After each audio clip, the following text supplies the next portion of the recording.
God's vision ఛానల్కి మీ అందరికీ వందనాలు. దేవుడు మీ అందరినీ దీవించి ఆశీర్వదించును గాక. ఆమె కళ్ళు మూసుకొని ప్రార్థించుకుందాం. స్తోత్రం స్తోత్రం నాయన పరిశుద్ధుడా, మహోన్నతుడా, సర్వోన్నతమైన దేవ ప్రభువా, మరి పరిశుద్ధ దినం ఆయన మీరు ధ్యానించుకున్నందుకు వేల కోట్ల వందనాలు తండ్రి. అదేవిధంగా ప్రభువా, మరి గాడ్స్ విజన్ ఛానల్ చూస్తున్న ప్రతి ఒక్కరిని దీవించి ఆశీర్వదించమని అడుగుతున్నాను తండ్రి.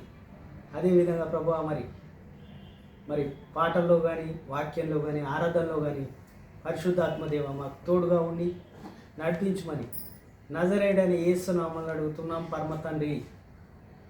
ఆమేన్, ఆమేన్, ఆమేన్.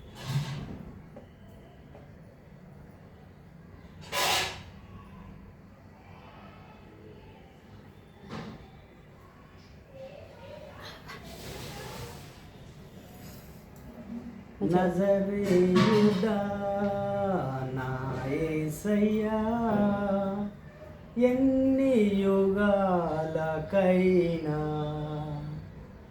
ఆరాధ్య దైవము నీవేనని గలమెత్తి నీ కీర్తినే చాటేదా. నజరేయుడా నా యేసయ్యా, ఆకాశ గగనాలలో నీ జీతుని కొలిచితివి. ఆకాశ గగనాలలో నీ జీతుని కొలిచితివి. శూన్యములో ఈ భూమిని, శూన్యములో ఈ భూమిని వేలాడదీసిన నా యేసయ్యా, నీకే వందనం, నీకే వందనం, నీకే వందనం. నజరేయుడా నా యేసయ్యా, అగాధ సముద్రాలకు నీవెల్లలు వేసితివి. అగాధ సముద్రాలకు నీవెల్లలు వేసితివి. జలములలో బడి నే వెళ్ళినా, జలములలో బడి నే వెళ్ళినా నన్నేమి చేయవు నా యేసయ్యా, నన్నేమి చేయవు నా యేసయ్యా, నీకే వందనం, నీకే వందనం, నీకే వందనం. నజరేయుడా నా యేసయ్యా, ఎన్ని యుగాలకైనా ఆరాధ్య దైవము నీవేనని వెలుగెత్తి నీ కీర్తినే చాటేదా. సియోను శిఖరాగ్రము నీ సింహాసనమాయనే. సియోను శిఖరాగ్రము నీ సింహాసనమాయనే. సియోనులో నిన్ను చూడాలని ఆశతో ఉన్నాను నా యేసయ్యా, నీకే వందనం, నీకే వందనం, నీకే వందనం.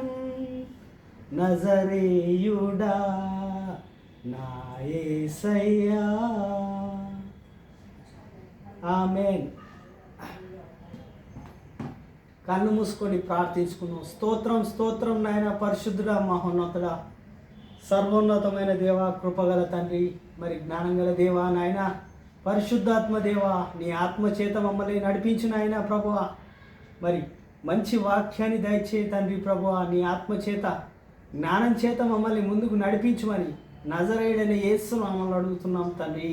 ఆమేన్, ఆమేన్.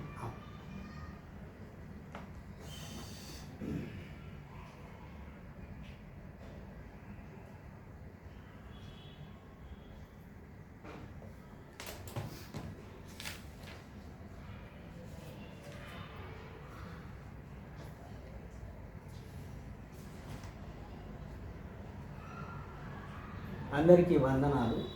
అదేవిధంగా కొన్ని విషయాలు మనము మాట్లాడుకుందాం.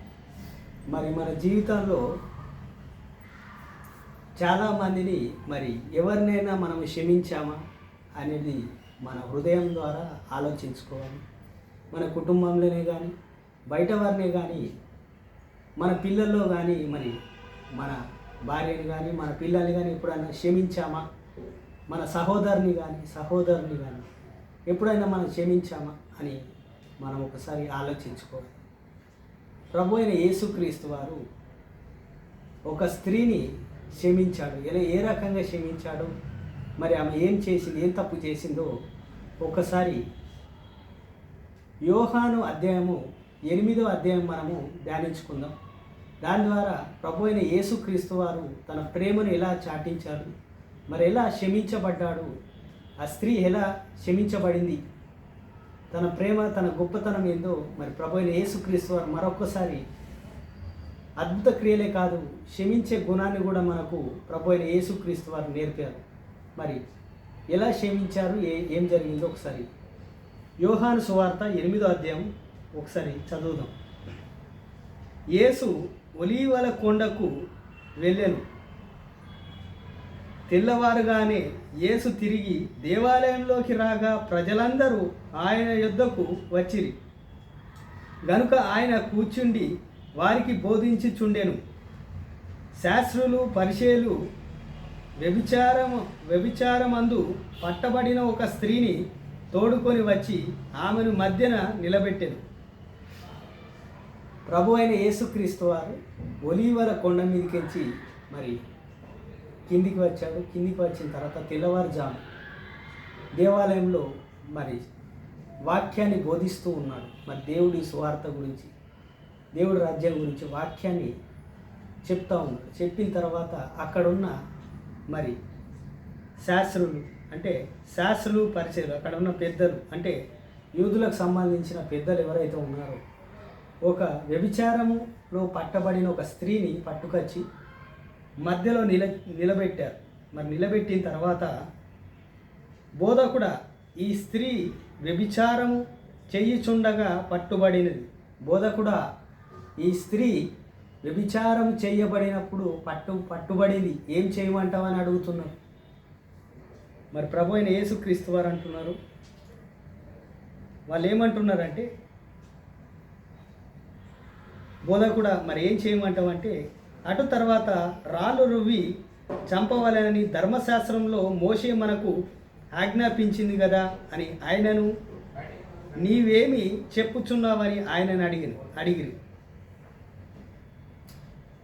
మరి బోధకుడా, చెప్పు బోధకుడా, మరి ఏం చేద్దాం? మరి మోషే ధర్మశాస్త్రం ప్రకారము రాళ్ళు రువ్వి చంపుదామా అని అడుగుతూ ఉన్నారు. అంటే ప్రభు అయిన యేసుక్రీస్తు మీద ఏదో నెపము వేద్దాం, ఏదో ఒక నింద వేద్దాం అని చూస్తున్నారు. కానీ అప్పటికి ప్రభు అయిన యేసుక్రీస్తు వారు ఏం చెప్తున్నారంటే, ఆయన మీద నేరము మోపవలెనని ఆయనను శోధించుచు ఇలాగూ అడిగిరి. ఆయన మీద ఎట్లాగైనా నేరం మోపాలి, ప్రభు అయిన యేసుక్రీస్తు వారి మీద, ఆయన మీద నేరం మోపి ఏదో రకంగా ఆయనకు శిక్ష విధించాలని అక్కడున్న శాస్త్రులు, పరిచయులు ఆయనకు అడుగుతూ ఉన్నారు, ప్రశ్నిస్తూ ఉన్నారు. మరి రాళ్లతో కొట్టి చంపాలా? మరి ఎలా చంపితే? మోషే ఆల్రెడీ మన పితరుడైన మోషే చెప్పాడు కదా, ధర్మశాస్త్రంలో రాసి ఉంది కదా బోధకుడా అని చెప్తే ప్రభు అయిన యేసుక్రీస్తు వారు అంటే, అయితే యేసు వంగి నేల మీద వేలుతో ఏమి రాయిచుండెనో వారు ఆయనను పట్టు వదలకుండా అడుగుచుండగా ఆయన తల ఎత్తి చూచి, మీలో పాపం లేనివాడు మొట్టమొదటి ఆమె మీద రాయి వేయవచ్చు అని వారితో చెప్పింది. మీలో ఎవరైనా మొట్టమొదటి పాపం చేయని వాడు, మీలో అసలు పాపం లేకుండా ఉన్నవాడైతే ఫస్ట్ రాయి మీరే వేయండి. అసలు మీలో పాపం ఒక్క చిన్న పాపం కూడా, చిన్న తప్పు కూడా చేయలేదంటే మీరు ఫస్ట్ ఒక రాయి వేయండి, మీరే ఫస్ట్ వేయండి అంటే అక్కడ ఉన్న వాళ్ళు ఏం చేశారంటే మరల వంగి నేల మీద రాయిచుండెను. వారు ఈ మాట విని పెద్దవారు మొదలుకొని చిన్నవారు వరకు ఒకని వెంట ఒకడు బయటకు వెళ్ళిపోయి. దేవుడికి స్తోత్రం. అంటే అక్కడ ఉన్న వాళ్ళందరూ పాపం చేశారని ప్రభు అయిన యేసుక్రీస్తు వారు వాళ్ళ మాటల ద్వారానే తెలిపించారు. అంటే బట్టబయలు చేపించారు. అంటే మేము పాపులమని వాళ్ళు ఒప్పుకున్నారు. అంటే అక్కడ ఉన్న పెద్దలు పిల్లలు అందరూ అక్కడి నుంచి వెళ్ళిపోయారు. మేము కూడా పాపులమే అయ్యా అని అక్కడి నుంచి వాళ్ళు తప్పుకున్నారు. మరి తప్పుకున్న తర్వాత ఏమైందంటే యేసు ఒక్కడే మిగిలేను. ప్రభు అయిన యేసుక్రీస్తు పరిశుద్ధుడు, ఏ పాపం తెలియనివాడు, పరిశుద్ధుడు, మహోన్నతమైన దేవుడు, సర్వోన్నతమైన దేవుడు, పరిశుద్ధాత్మ ద్వారా పుట్టినవాడు, దేవుని కుమారుడైన యేసుక్రీస్తు కూడా అంటున్నాడు, ఆ స్త్రీ మధ్య నిలవబడి ఉండెను. యేసు తల ఎత్తి చూచి, అమ్మా, వారెక్కడ ఉన్నారు? ఎవరునూ నీకు శిక్ష విధింపలేదు. వారు ఎక్కడున్నారో మీకు తెలియదు కదా, వాళ్ళు వెళ్ళిపోయారు కదమ్మా, వాళ్ళ శిక్ష నీకు విధింపలేదు అని చెప్తా ఉన్నాడు. అమ్మ, మరి వాళ్ళు కూడా నీకు శిక్ష వేయలేరు అమ్మ అంటున్నాడు. అంటే వ్యభిచారికి కూడా ప్రభు అయిన యేసుక్రీస్తు క్షమాగుణంతో తల్లిగా భావిస్తున్నాడు. అంటే మన దేవుడు ఎంత గొప్ప దేవుడు అర్థం చేసుకుని, అంటే పాపం చేసిన స్త్రీని కూడా గౌరవిస్తుండంటే మన దేవుడు క్షమాగుణం అనేది ప్రభు అయిన యేసుక్రీస్తు ప్రేమలోనే తెలుస్తుంది. అంటే అమ్మ, వాళ్ళు లేరు కదా, వాళ్ళు శిక్షించేవారు లేరు అని అడిగినప్పుడు ఆమె లేదు ప్రభువా అనెను. అందుకు యేసు, నేను నీకు శిక్ష విధింపను, నేనున్నాను, నేను రాయి నీ మీద నేను నీకు శిక్ష వెయ్యను, నిన్ను వదిలేస్తున్నాను, వెళ్ళిపో అన్నాడు. అంటే నీవు వెళ్ళి ఇక పాపము చెయ్యకుము అని ఆమెతో చెప్పాను. ఇక నువ్వు పాపము చెయ్యకు అని చెప్పి ఆమెకు శిక్ష వేయకుండా ప్రభు అయిన యేసుక్రీస్తు వారు ఆమెని వదిలేశాడు. అంటే ప్రభు క్షమాగుణం ద్వారా ఆమె ప్రాణాలతో బ్రతుకుంది. అంటే లేకపోతే ఆమెని రాళ్లతో రువ్వి చంపేవాళ్ళు. ఇప్పటికి కూడా ఆ ఆచారము మనం చూస్తూ ఉంటాం. బయట దేశాలలో, మరి అరబ్ దేశాల్లో కానీ బయట దేశాల్లో కానీ ఈ వ్యభిచారం చేసే వాళ్ళని రాళ్లతో కొట్టి చంపడము అనేది జరుగుతూ ఉంది. అంటే ఒక వ్యభిచారం అనే కాదు, ప్రతి ఒక్క తప్పుని మనము చేసినా కానీ తెలియక చేస్తే వాళ్ళని క్షమించండి. అంటే చిన్న చిన్న తప్పుల్ని క్షమించండి. ఇక వాడు తాగుబోతున్నాడని వాడిని పట్టుకొని మనం ఊగులాలేము. ఎందుకంటే ప్రభువుకి అప్పచెప్పండి, వాడి గురించి ప్రార్థన చేయండి. మీ ఫ్రెండ్స్లో ఎవరైనా ఉన్నా కానీ వాళ్ళ గురించి ప్రార్థించండి, వాళ్ళు మారాలని. మనము చెప్పే పద్ధతిలో మనం చెప్పి క్షమించి తర్వాత ప్రభువుకి అప్పచెప్తే ప్రభువే వాళ్ళని చూసుకుంటాడు. అదేవిధంగా చూసుకుంటే మరి యేసు ప్రభు వారికి అడుగుతున్నారు, మరి నువ్వేంది, మరి ఇదంతా ఏంటంటే తండ్రి గురించి చెప్తా ఉన్నాడు ప్రభు అయిన యేసుక్రీస్తు. తండ్రి గురించి ఎందుకు చెప్తున్నాడంటే 21వ వచనంలో చూస్తే మరి యొక్క అప్పుడు ఆయన, నేను వెళ్ళిపోవచ్చున్నాను, మీరు నన్ను వెతుకుదురు కానీ మీ పాపములలో ఉండి చనిపోవుదురు. మీరు పాపం చేస్తారు, మీరు చనిపోతారు, నన్ను వెతుకుతారు కానీ నేను దొరకను.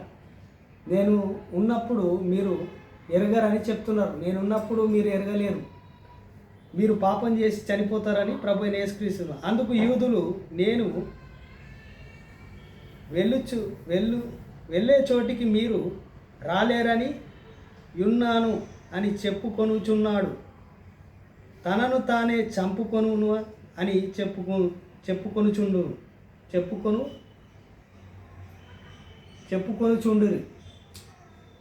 వాళ్ళు ఏమంటారంటే యూదులు, తను చంపుకుంటాడా, మరి నేను వెళ్ళే చోటికి మీరు రారు అంటే తను చనిపోతున్నాడా అని ప్రభు అయిన యేసుక్రీస్తు వారే అడుగుతున్నాడు. అయితే ఏమవుతుందంటే అప్పుడు 23వ వచనంలో చూస్తే, అప్పుడు ఆయన మీరు క్రిందివారు నేను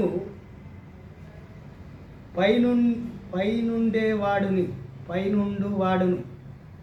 మీరు క్రిందివారు, మీరు ఇక్కడ వారే, ఇహలోక ప్రజలు. నేను ఇహలోక వాణ్ణి కాదు, ఇక్కడ వాణ్ణి కాదు, నేను పరలోక వాణ్ణి అని చెప్తున్నాను. మీరు క్రిందివారు, నేను పైవాణ్ణి అని చెప్తున్నాడు ప్రభు అయిన యేసుక్రీస్తు వారు.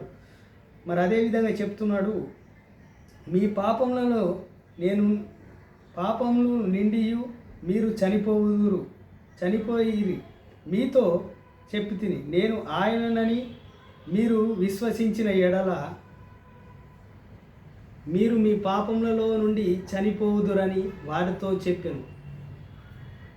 మీరు నా తండ్రిని గ్రహించిన వారైతే నన్ను కూడా గ్రహిస్తారు అని చెప్తా ఉన్నాడు. అంటే నా తండ్రిని ఎవరైతే గ్రహిస్తారో, మరి నా తండ్రిని ఎవరైతే చూస్తారో, మరి ఎవరైతే నన్ను కూడా ప్రేమిస్తారని చెప్తున్నాడు. మరి అదేవిధంగా చూసుకుంటే 40వ వచనంలో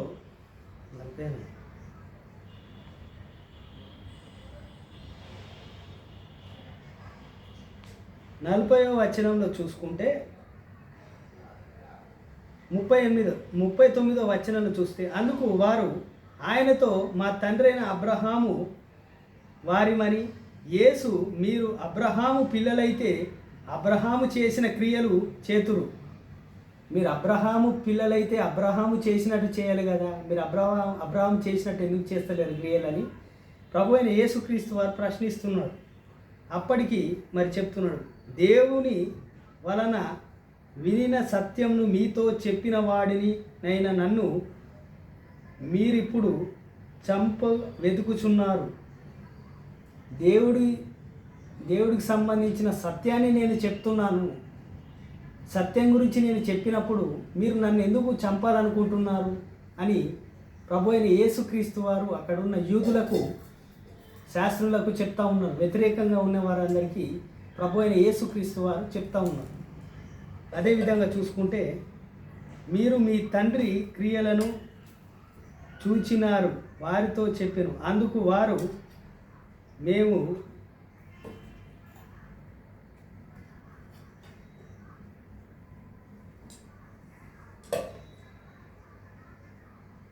41వ వచనం చూద్దాం. 42వ వచనం,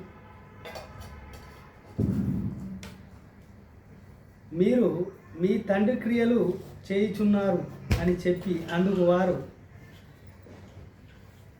మేము వ్యభిచారం వలన పుట్టిన వారం కాము, దేవుడొక్కడు మాకు తండ్రి అని చెప్పగా, యేసు వారితో ఇట్లనను, దేవుడు మీ తండ్రి అయిన ఎడల మీరు నన్ను ప్రేమింతురు. నేను దేవుని ఎదుట నుండి బయలుదేరి వచ్చి ఉన్నాను. నా అంతట నేను వచ్చి ఉండలేదు, ఆయననే నన్ను పంపెను. దేవుడికి స్తోత్రం. అప్పటికే సమాధానం ఇచ్చేశాడు. వాళ్ళు ఏమంటారు, మేము వ్యభిచారం ద్వారా పుట్టిన వాళ్ళం కాదు, మేము అబ్రహాంకి పుట్టిన వాళ్ళమని వాళ్ళు సమాధానము ప్రభు అయిన యేసుక్రీస్తు వారికి చెప్తా ఉన్నారు.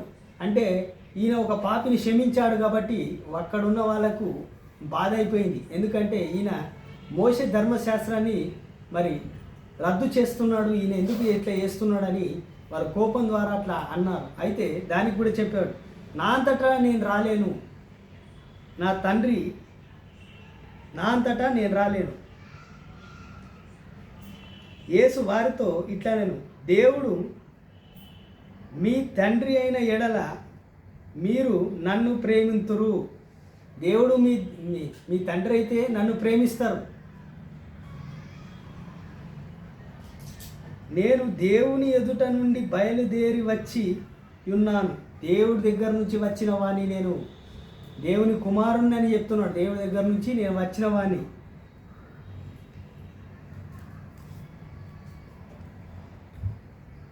నా అంతటా నేను వచ్చి ఉండలేదు, నా అంతటా నేను వచ్చి ఉండలేను, ఆయనే నన్ను పంపెను.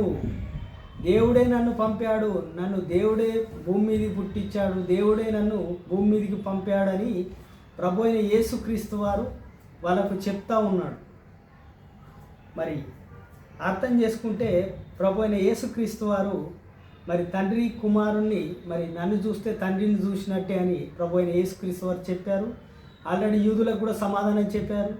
మరి దేవుడే నన్ను పంపించాడు, దేవుడు లేకుండా నేను రాలేను, దేవుడే నన్ను భూమి మీదకి పంపించాడని ఆల్రెడీ ఇందులో రాసి ఉంది. కాబట్టి ఇక్కడ ఏంటంటే మెయిన్ విషయము క్షమాగుణం. అంటే మన విషయంలో ఏదైనా తప్పు జరిగితే మనము క్షమించాలి. ఒకసారి తప్పు జరిగిందంటే క్షమించాలి.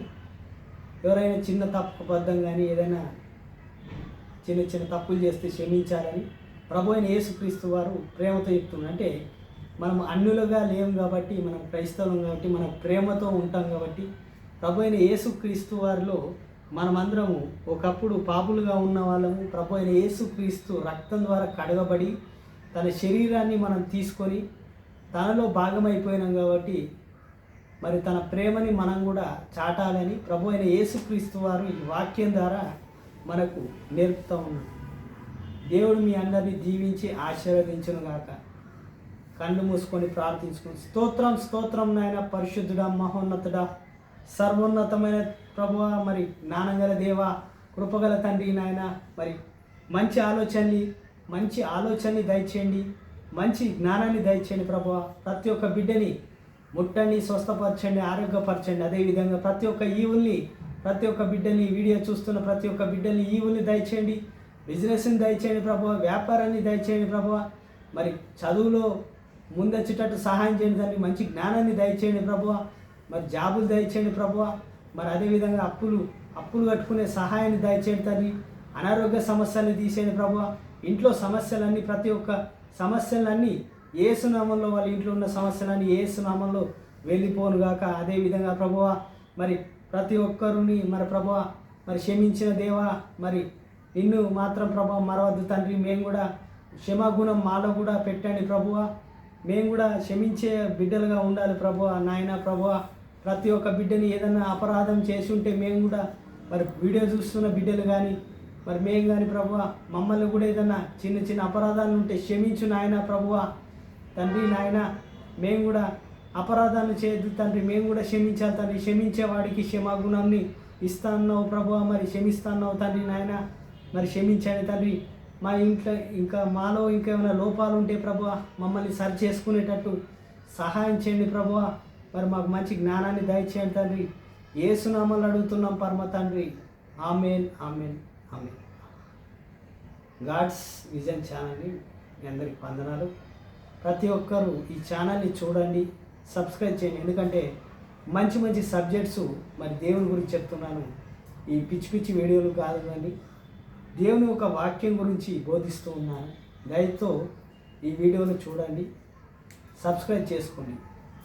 యేసు నామంలో దేవుడు మీ అందరిని దీవించి ఆశీర్వదించును గాక. ఆమేన్.